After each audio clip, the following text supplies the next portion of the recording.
You know, when the Federal Department of Education was first founded in 1979 by, sarcastically said, my favorite president, Jimmy Carter, it was meant to, look, and I invite you to go look for yourself in online, search for yourself the Federal Department of Education.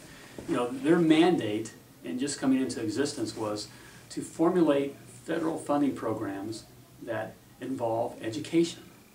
The bottom line is to find ways to collect and spend your money and call it education. And if you go in there and look, they have very little to do with science or math. In fact, most of the departments and their structure, the way they're set up, have to do with racial studies and African studies, Hispanic studies. It has very little to do with education. You know, at the time that the Federal Department of Education was founded, as a nation, our children, our graduation rates had increased from 55% to almost 85% from World War II to 1979. When the Federal Department of Education came online, we've since decreased in the amount of kids that we have graduating from high school down to 75%.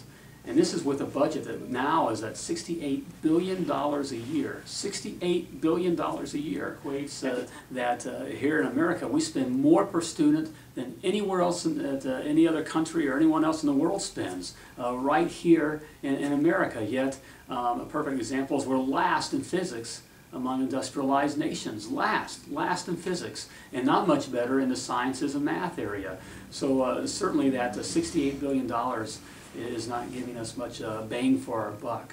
I believe again that we need to reduce the size of the Federal Department of Education. I will work to do that. I will work to reduce the scope of the Federal Department of Education and hand back the teaching of our children to our families and communities and to our local teachers, as I see that would be best for our students.